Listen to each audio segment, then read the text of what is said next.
Hello everyone, welcome to Learn Turkish Academy YouTube channel. In this lesson, we are going to learn numbers in Turkish language. Counting in Turkish language is incredibly logical.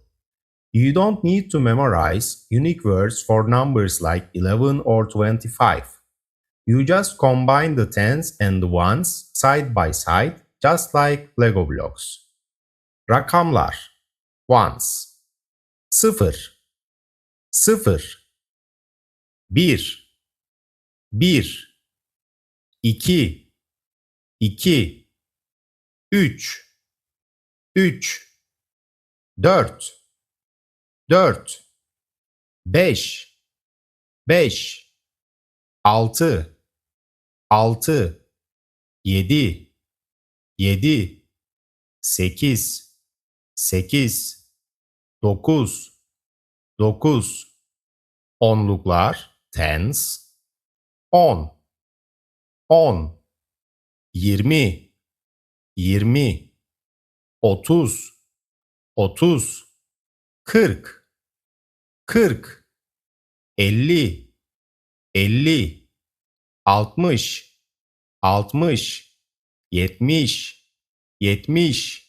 seksen, seksen, doksan, doksan, yüz, yüz, 11, 11, 12, 12, 13, 13, 14, 14, 15, 15, 16, 16, 17, 17, 18, 18, 19, 19, 21, 21, 100, 100, 1000, 1000, 1 milyon, 1 milyon, 110, 110, 1100,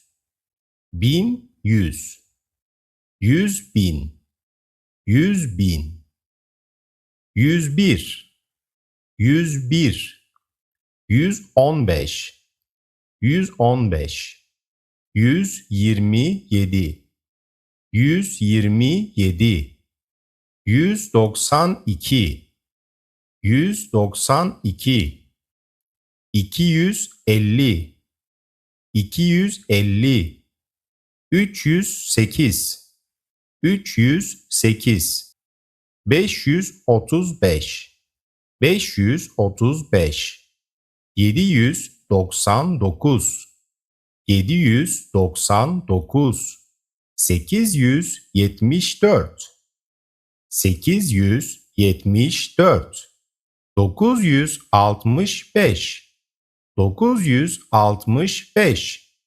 999, 999. Now let's see sıra sayıları, which means ordinal numbers.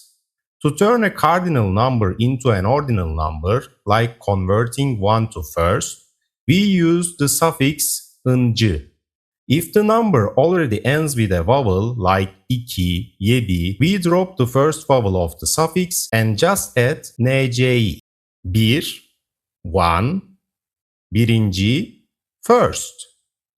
2, two, ikinci, second. 3, three, üçüncü, third.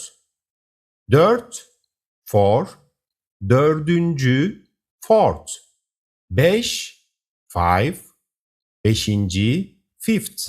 6, six, altıncı, sixth. 7, seven, yedinci, seventh. 8, eight, sekizinci, eighth. 9, nine, dokuzuncu, ninth. 10, ten, onuncu, tenth. In Turkish, we don't write like one st or second nd. Instead, we just put a period dot after the number. That little dot means ıncı or inci. For example, One and dot, we read it in Turkish as birinci. Five and dot, we read it as beşinci. Consonant softening. As you see in the table, when we say dördüncü, T becomes D. So here we see consonant softening. T becomes D. Notice the number 4. When the suffix is added, the hard T turns into a soft T. We can't say dörtüncü. It has to be dördüncü. Dördüncü. If the number ends in a consonant, we take the full suffix. Incı, inci, uncu, üncü. Bir ends with R. Bir inci. We say birinci. Üç ends with ç. Üç üncü, üçüncü. But if the number already ends with a vowel, the initial vowel of the suffix is dropped because two vowels cannot be next to each other in Turkish.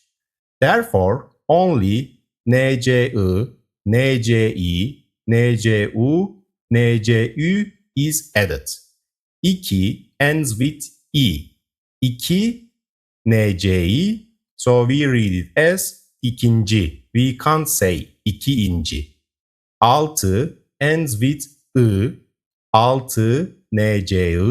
We read it as altıncı. Yedi ends with i like two. Yedi nci. We read it as yedinci, not yediinci. İkinci, altıncı, yedinci. Second, sixth and seventh. So on the right side, you see last vowel and suffix combination. If the last vowel is a or I, use nci. If the last vowel is e or i, use nci. If the last vowel is o or u, use ncu.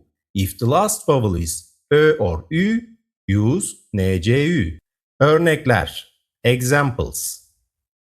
Benim adım Leyla. İzmir'de yaşıyorum. 24 yaşındayım. Oyuncuyum. Doğum tarihim 15.08.2002. So, my name is Leyla. I live in Izmir. I am 24 years old. I am an actress. My birth date is 15th of August 2002. Adım Emir. Soyadım Yılmaz. İstanbul'da yaşıyorum. 32 yaşındayım. Öğretmenim.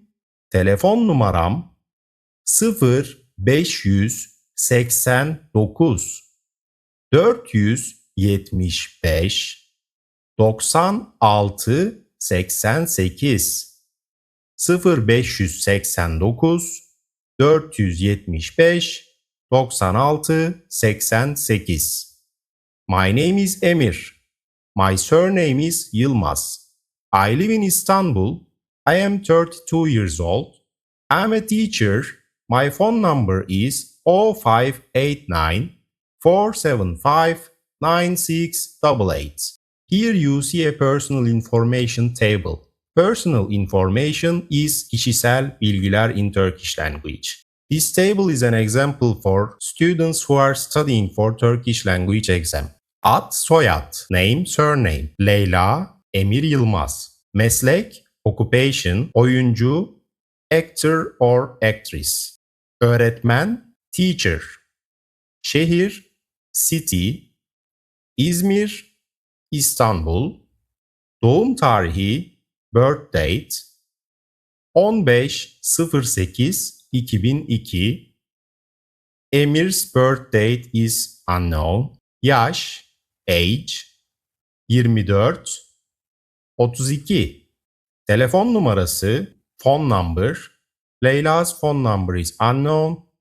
Emir's phone number is 0589 475 96 88. So in this lesson we learned numbers in Turkish language. See you in the next lesson. Thanks for watching until here.